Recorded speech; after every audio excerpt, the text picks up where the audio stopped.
Great. Hi, welcome back to Work in Progress. My name is Santi Feaster. We have here Jeff. and our guest. Theo.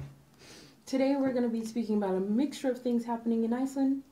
Most importantly, the recent was a minister of, and what is he? Of infrastructure.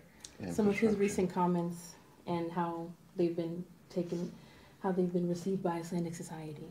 So have you heard about that? Yes, I have. What do you think? Just when you think, there's not a race problem, somebody has to say something. And it's like, yeah, we have a problem. But noticeably, it's an older gentleman. And I got a little Facebook post on it. I read the Facebook thing on it, and some Icelandic guy wrote back. I said, because in the article it said what he said was insensitive. Mm-hmm. And language is such a key role in things and how people perceive things. I said, no, it's not insensitive. It's damn racist. So a guy wrote back to me. He goes, well, just calling somebody white, that's racist? Would that be racist? Gotcha. It's like, yeah, if I said I didn't want to sit next to this white person, yeah, then it would be racist. And it's like, it's always this kind of, comeback. Mm-hmm. It's not necessary. It's obvious, that the man was racist. I don't want to sit and take a picture next to him, but it's an older guy, so I don't know. They don't want to try to fix the things. They try to argue about things. Because when you are a public person, you need to know that you can't say everything what you think. You need to be careful because this is your face in front of people. So when you always should to be very careful in what you say and how you act. So and after these things, it's happened what you had the conversation in Facebook.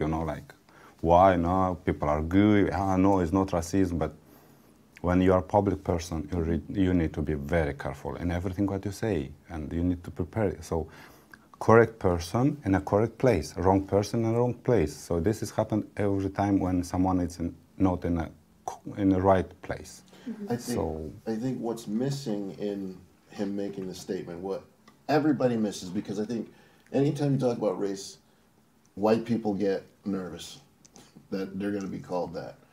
But what's interesting is he was easy enough to say it out loud, which says more about his surroundings. You don't you wouldn't say something offensive. I wouldn't say things offensive if I'm sitting in front of you. You know what I mean? But he felt comfortable enough to say to whoever was around him, no, I don't want to take a picture next to this black person. Because his behavior goes unchecked. Because everybody around him, he must have felt everybody around him was okay with that, or that was an okay thing to say. So that is where black people always try to inform our non-black people about what the problem is. And it's always overlooked. He felt comfortable enough to say it. That means it's a societal thing. That means he was comfortable enough. He didn't feel it was a wrong thing to say. He felt he had a right to say it. And he know that no one will say back something about this, like, hey, sorry, but you cannot say this. Don't forget who are you. So. Well, like you said, I think, unsurprisingly, actually, white men can say pretty much whatever they want without actual consequences. In more recent times, there's been the whole "you're canceling me" thing, whereas actually they're being held accountable for the things they say and do, as opposed to historically, not so much. That's why I think he said these things before this happened, and it was like, yeah, it's okay. Like you said, he's old, it's whatever. It'll just continue to go on.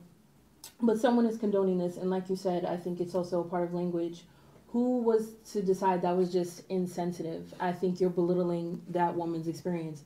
It's not for me to say, or any person of color, for example, even white people, especially white people, to say that was just insensitive. It wasn't a big deal.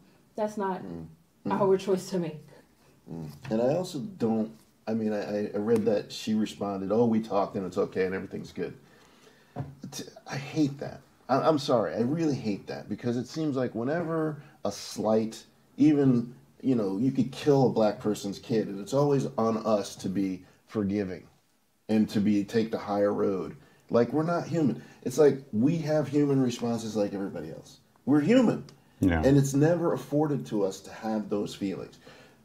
So what was she supposed to do? If she was really offended, would she... I think in the back of her head, she knows if I really showed how this hurt me, and I don't know if it did or didn't, but I know there's a calculation that people are going to have a fit.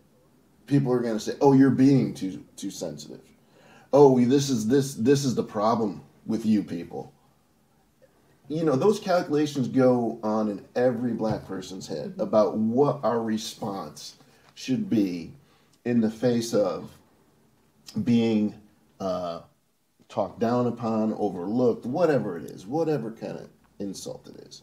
Because, and what the general population doesn't understand is it's been designed that way. Because we're not supposed to be human to them. Slavery was a worldwide thing. And the only reason it was worldwide is everybody had to agree that these group of people weren't human. That's why I could treat them any way I want to. And you see a fight to keep that thought in society. Because whenever, think about the Ukraine. I know I'm going into the subject, but think about the Ukraine. These good white Europeans are suffering. But when black people are coming across for the things that happened in Libya, it's like, you know, oh, the boat tipped over, you know, men and women drowned. Oh, they should have just stayed home. The level of giving somebody their humanity is just lacking. I'm on another thing you can. So Theo, as a white male, how do you feel when these things are happening in society? Honestly, I never understood racism in all my life. In my family, I grow in a big family, and my parents teach us to work, to live and be to respect people around.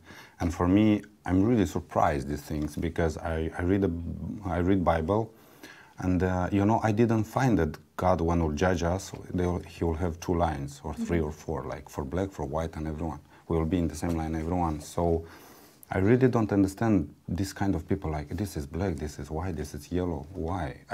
For me, it's strange, and I always act very negative when I see these things from public people who have like high position, what they can decide something, they can change things in the country.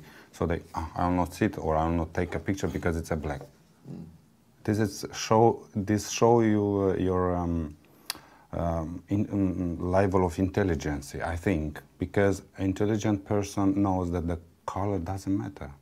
But what worries me about that also is this is Iceland among Scandinavian countries that have the cross in their flag. Is that not correct? The cross is represented in the flag. Yeah. Sure. Christian nation. That's not very Christian. Like that. It's like, for instance, the United States, we have all these like rights and things about everybody's created equal. It's like you say great stuff, but when your actions don't follow through, it's meaningless. It's meaningless. This is why, I'll get into it when we get into Ukraine, but that's where my head goes. I don't like hypocrisy.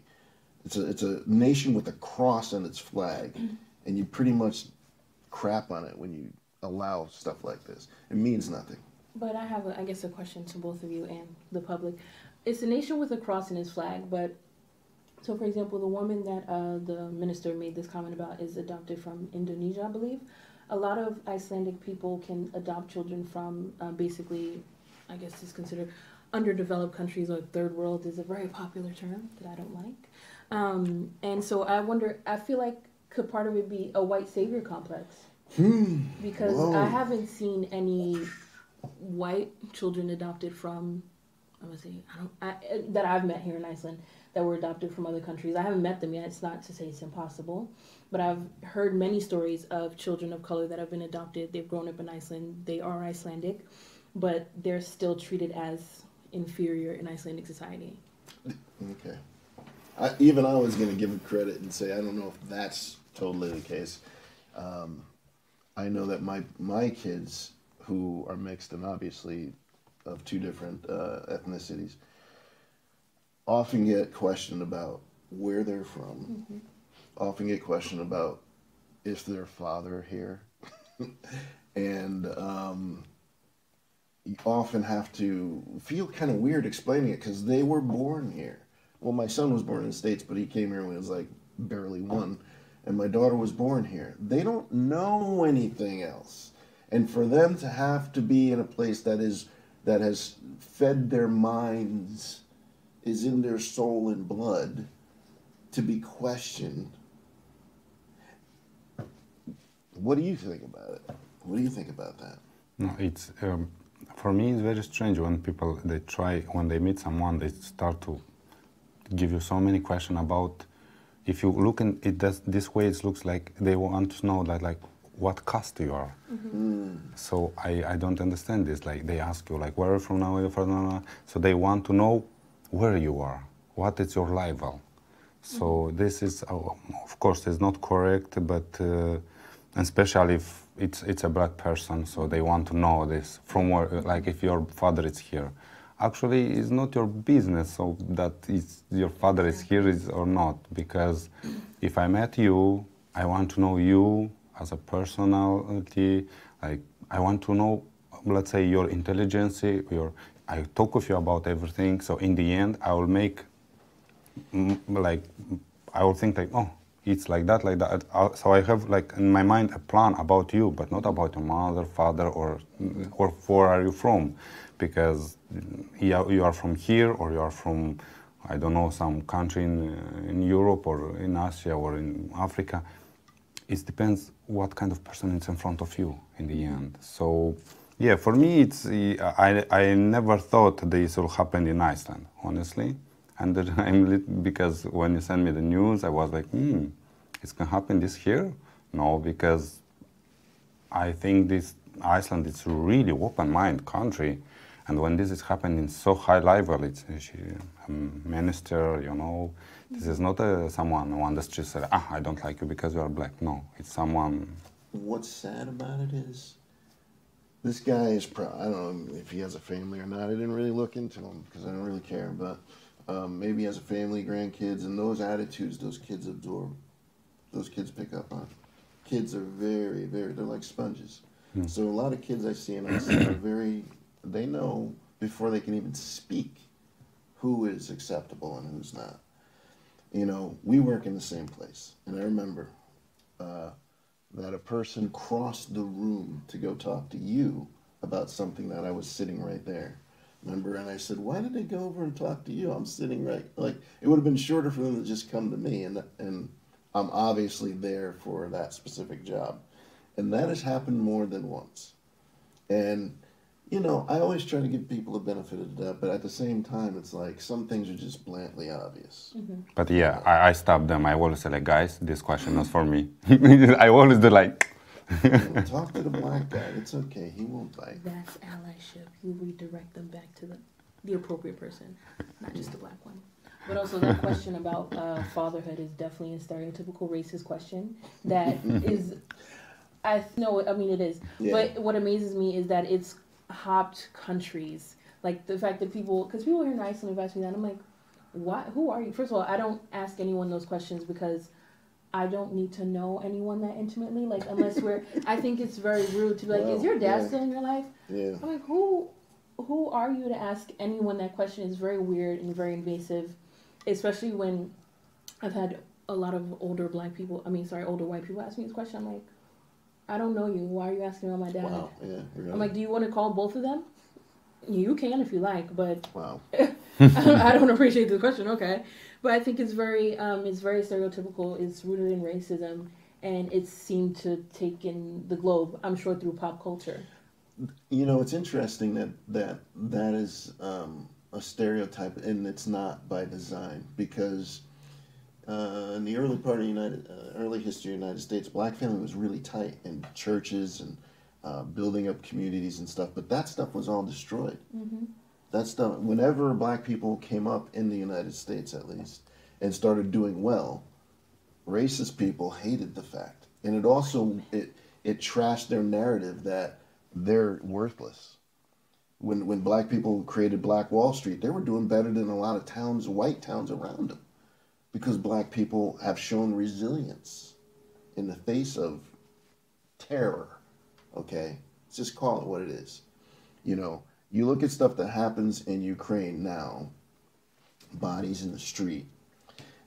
My history informs me that in the United States, they used to hang us from trees and have picnics under our feet.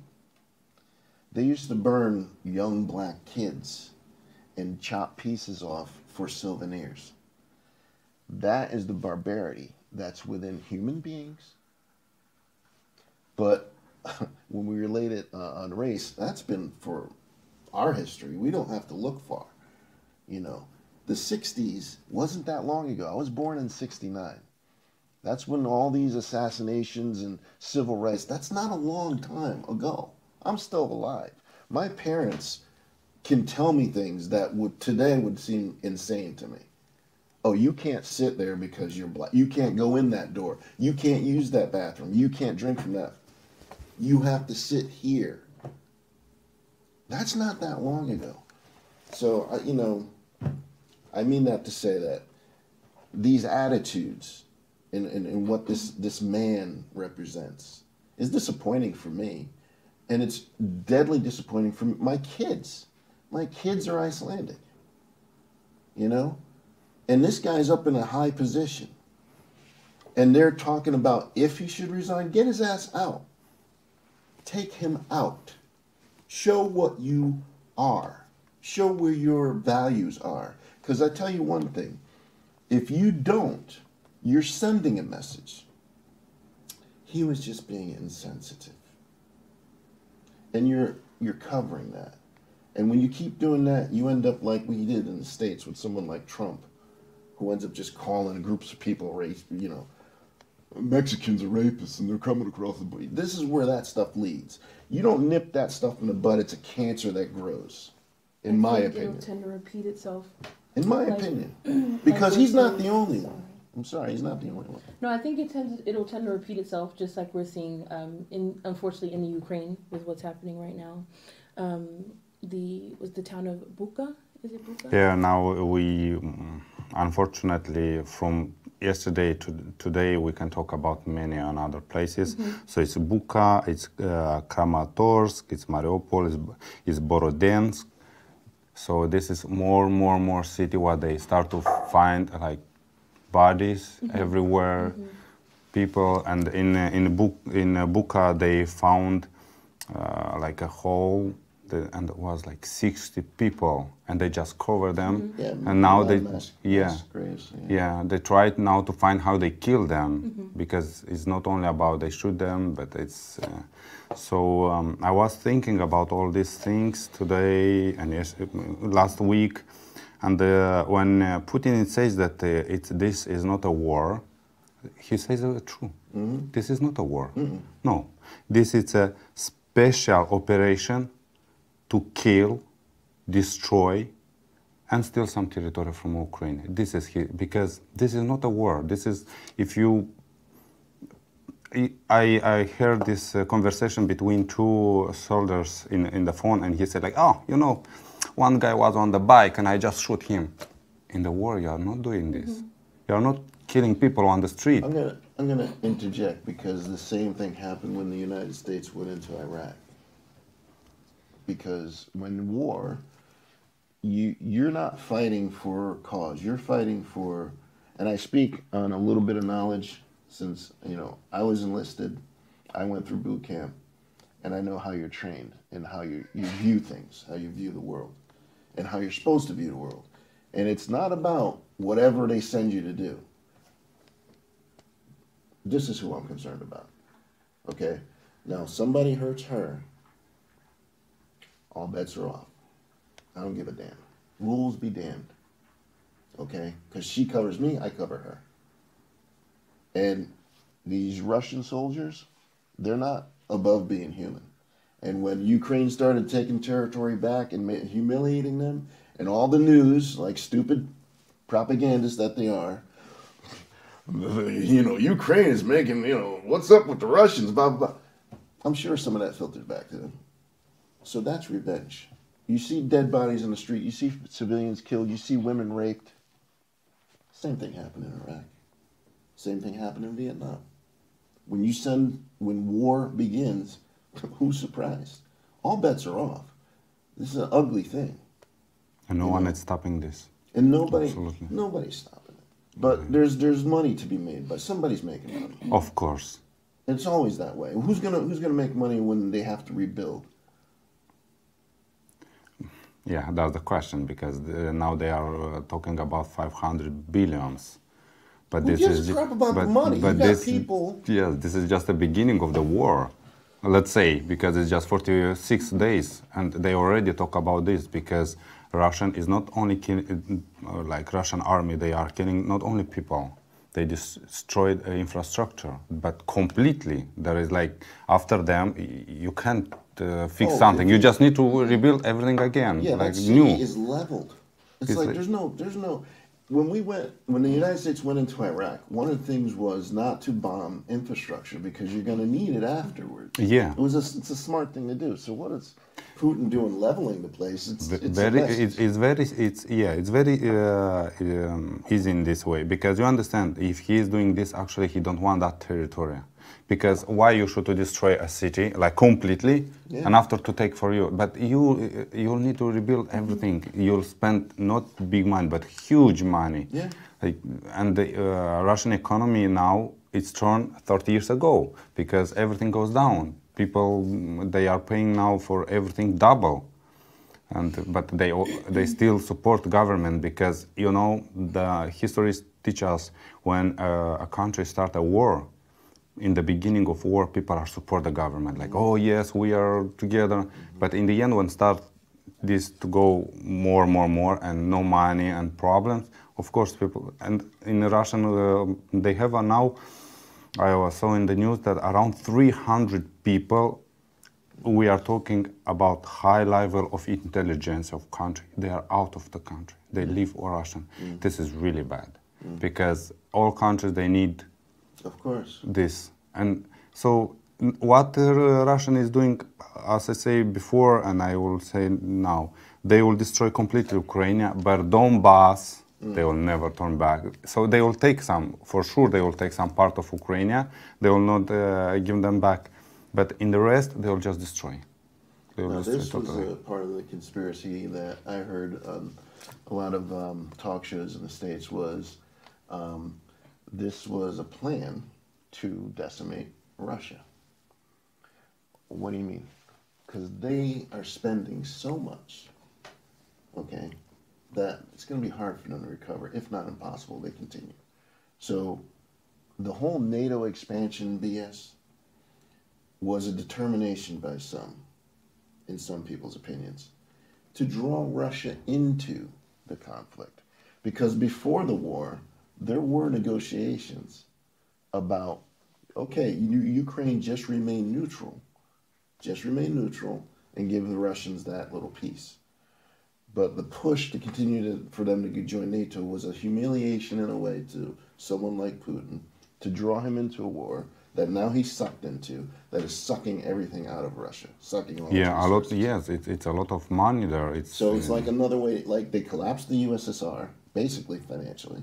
And that's what some are thinking is the idea behind this particular action, this particular war, because it's draining Russia of its resources. But the thing is that the Ukrainian people are fodder, because no one was going to go help them. The UN said, not the UN, NATO said Ukraine will not join NATO. Yes. But publicly, we're going to let the door remain open.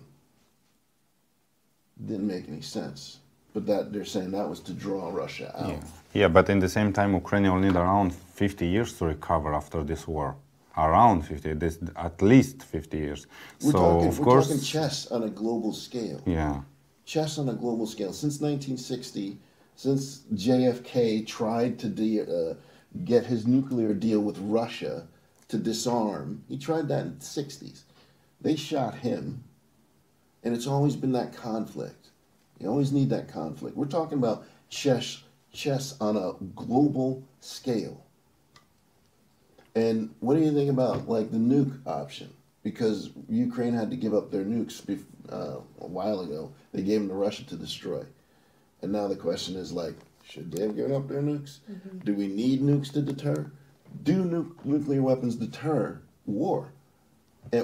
It's like, I don't know. Thoughts?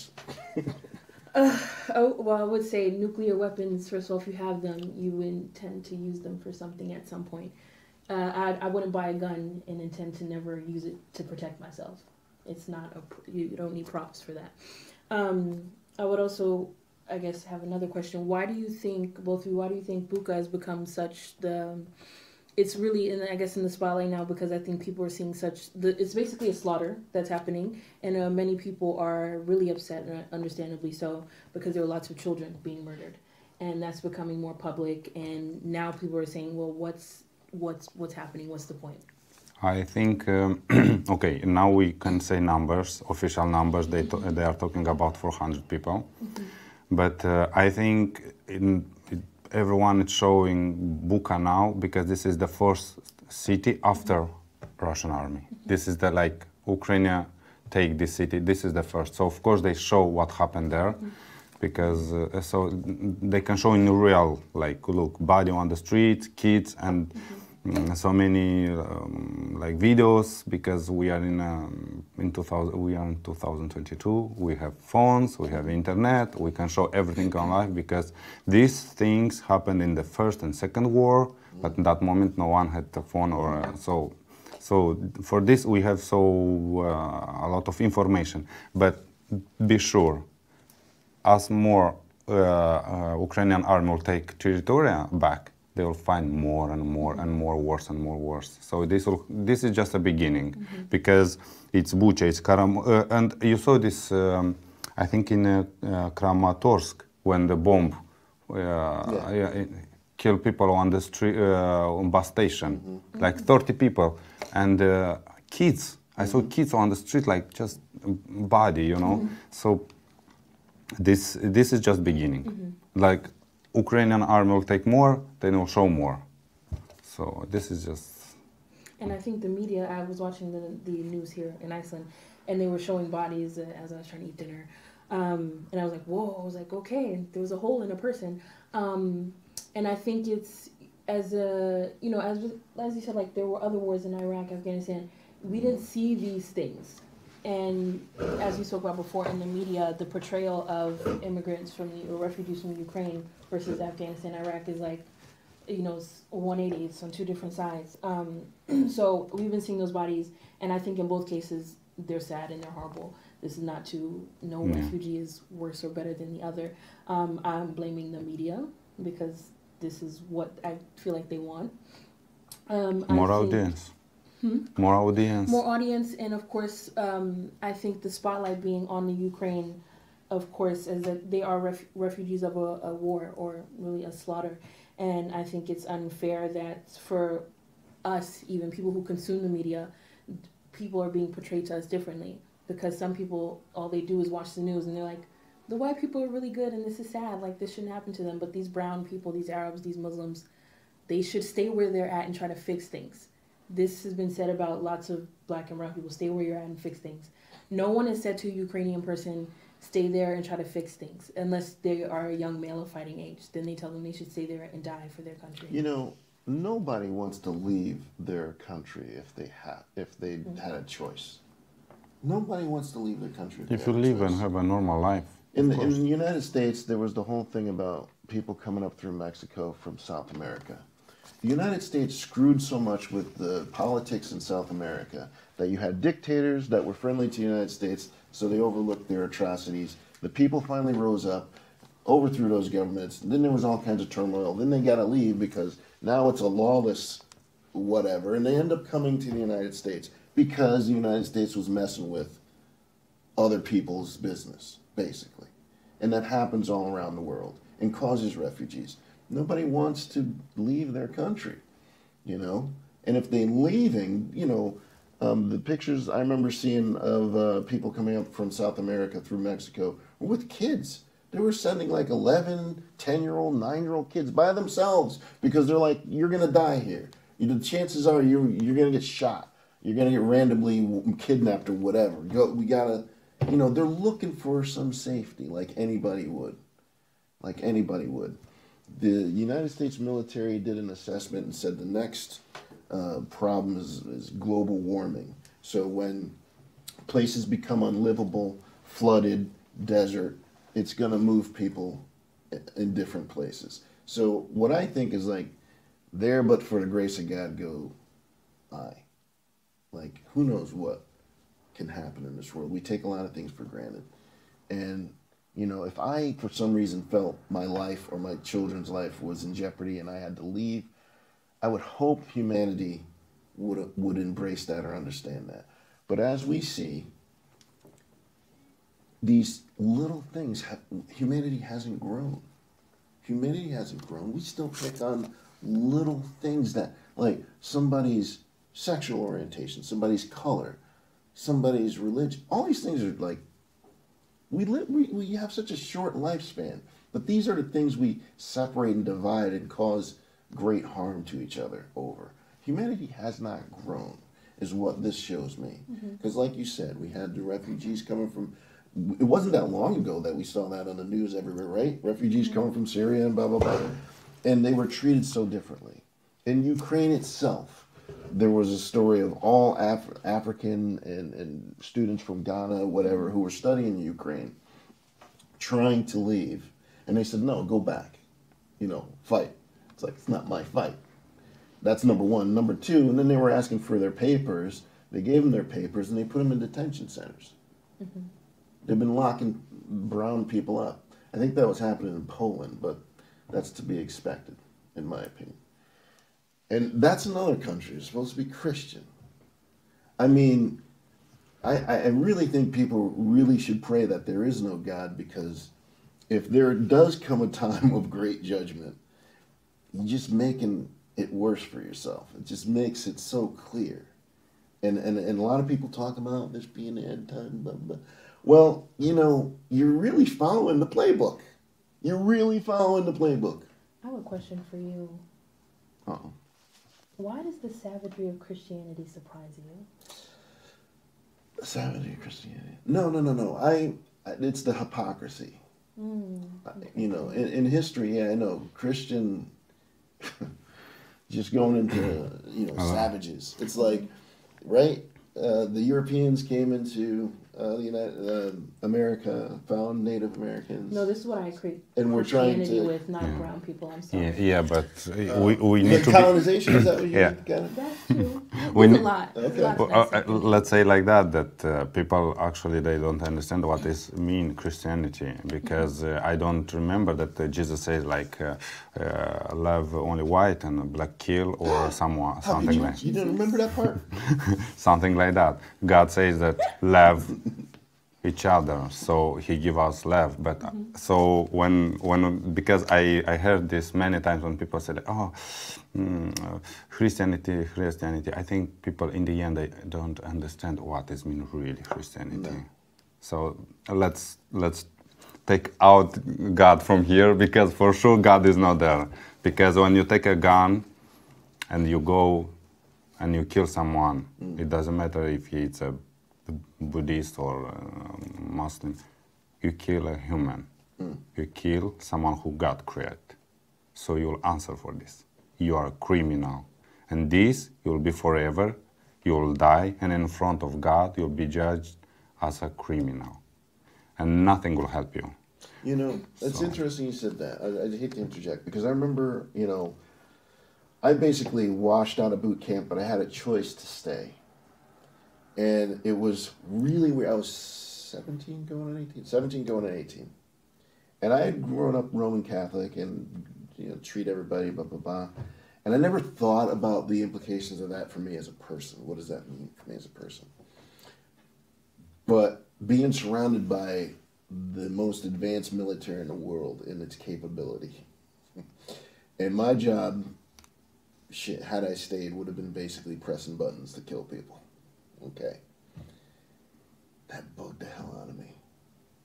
It really just bugged the hell out. Because the thing that kept popping in my head was, thou shalt not kill. And now, you can't be in that situation if you have questions. They don't allow questions. You can't question. You know, you get an order, you do, you execute. Yeah. That was part of my decision to actually take my discharge, because I realized at that moment when I was thinking about it or had time to sit with it that I didn't like the idea of taking any life or being a part of it or being anywhere connected to it, even if it was just remotely. I didn't want. That's not. It was really something that in me, I can't do it. And most people don't even think about that. And most people don't think in those terms. And the things we say and the things we do, we try as best we can, as for the little time we're on earth, to do the best we can. And I like to give people, a chance to change, but there are consequences, right? So I think we bring up the issue of what's in the media and how the media portrays this, because it informs people's minds and opinions. And hopefully it changes. I don't know. Maybe they don't listen. Maybe they're in their bubble. But I would hope we all are in some way. And what's your biggest takeaway from the news and all the events that have happened this week? So for me, I always look in a history. So what news was a few days ago remind me the First and Second War. Do you know how many people died in this period? So officially it's 3 million in the first, but we talk about number of people in that time. And the Second War official number is 68. Now officials from NATO, they say that Europe need more guns, more arming Europe. They say like that. We need to arming Europe. Now my question is, until when? Why are we arming so much? We need to stop a war in Ukraine. But after that, maybe we should to sit and to think, but guys, where we go? We go destroy each other? Or maybe we try to live a peaceful life and live okay? So no, now Europe want more. NATO, America want more. Russian want more. North Korea is thinking to change something like more like new armament, like to kill more people, like to have like more impact and everything. And my question is like, where we go? So for me, this was the most news what impacted me when they say that we need to arming Europe. I was like, and so so in the end we will kill each other. So this is the idea. So then for what we need to wait next day when we can do it today? We destroy each other, we destroy this world, and buoyant in Iceland, So for me, this was the most news what affect me, because I thought they will go another way. They'll say like, hey, what is happening now in Europe, what happened in Iraq and everywhere, maybe we should to change.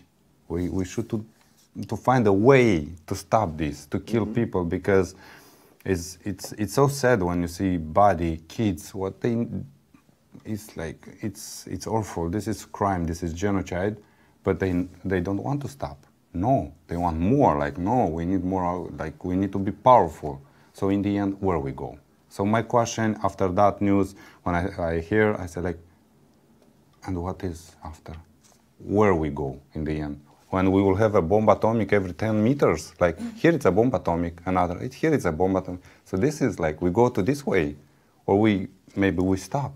Maybe we finish this war in Ukraine and we sit and we decide what to do, not to go to, because I have this feeling that the First and Second War didn't teach us anything. And this is just here, it's not, because when we talk about history, 100 years is nothing. It's not so much. When we talk about 2,000, 3,000, it's a lot. But 100 is here. My grandfather, he was in the Second War. In the Second War, he was there, and he never wanted to talk about this.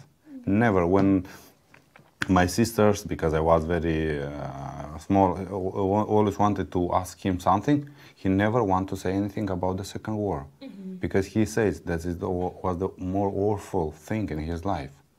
So, unfortunately, we didn't learn anything. And the guys from NATO, the powerful guys, they are talking about arming Europe, and it looks like First and Second War, and the war in Iraq and Afghanistan, and we are talking like places where many people die.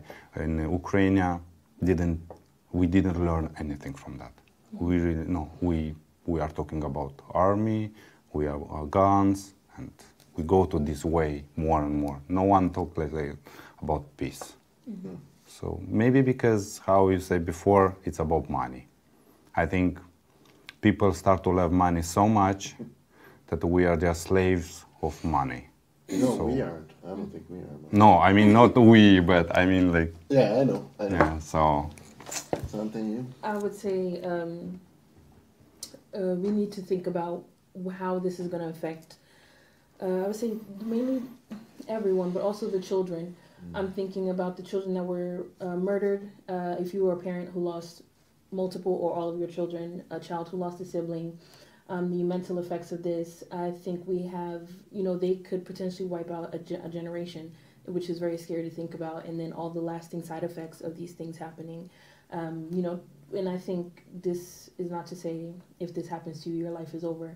But I pray for the day where we can stop being resilient. People can stop becoming, doctors because someone in a concentration camp died. And like these stories, they can be inspiring, but they are so traumatizing. I think people deserve a better life without there being, some inspiration being rooted in their trauma. And I really just think we should think about these kids and their families that are being affected, all the people that are having to leave their entire lives behind to come to a new country, come here to Iceland, the U.S., and what that is doing to their mental health. I said something similar to what you were doing. I wrote a fake, because I saw the news footage there, and I said, they just crossed the line. They don't care anymore. Mass graves of a mayor with his wife and kid. I mean, and it's just like, I, with my family, went to Auschwitz a few years back. And I remember walking through there and trying my best to figure out the guards,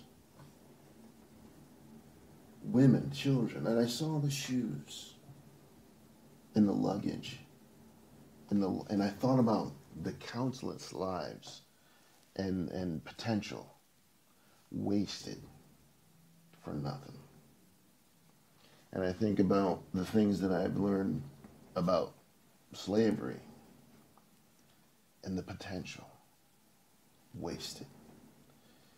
And like I keep thinking, how does a normal person get to a point where they don't care? And I've read stories about individual guards, women, Nazi SS guards, women who, when I grew up, I thought women had a certain moral bottom. And I was rudely awakened that that's not the case. Human is what everybody's susceptible to, no matter what you are. That they were some of the worst guards, some of the most sadistic guards. And it was a place for them to thrive. The worst to thrive. War, the worst can thrive. The sociopath, the antisocial, they love this. This is their thing. And I thought, in this war, nobody wants it. Nobody wants it. It's that idea of being better than. That's really what it's rooted in. Somehow human beings got into their head that it's okay to think I'm better than. I'm better than a woman because I'm a man. So you don't have a right to any blah, blah, blah. Not you, I'm just saying. But I'm better than a person who's homosexual because they're whatever. I'm better than the black guy. I'm better than the white guy. I'm better than the person from you know, Russia. I'm better than a person from Africa. I'm better than a person from Asia. I'm better than a person from Thailand. What the hell is this? It's an insanity. It's a total insane premise that human beings love more than anything. The rich love to be rich. And if you say, I want to take $1 to help this person who's starving and die, well, that's my dollar. And if I get closer to your level, well, then I'm like you. But I'm better than you. So I can't do that, I'm sorry. It's about being better than. Better than. Although history shows us we're all pretty much equal. We all die and we all go to the dirt. There's nothing uniquely special about anyone. Okay? We all live and breathe the same air. This is what the John F. Kennedy speech. I love John F. Kennedy. I love that part of history. But he had a speech in which he said, you know, we all cherish our children's futures. We all breathe the same air. And we are all mortal. And I was like, damn, when's the last time you heard a politician say something like that? And he's talking in the middle of a Cold War where they were threatened with nuclear war. And his whole thing was to disarm. But what happened to him? They assassinated him. And even the public questioned it. But, you know, this is what we, like you were saying, maybe this is a time to sit back and decide if at all possible. What do we do? Where's the next steps? Mm-hmm. I think it begins there. Stop thinking you're better than. So I think that's our good ending note. We shouldn't think we're better than people. Where are we going to next? What is end game for us? So yeah. Thank you for tuning in and watching. Bye. Are we done?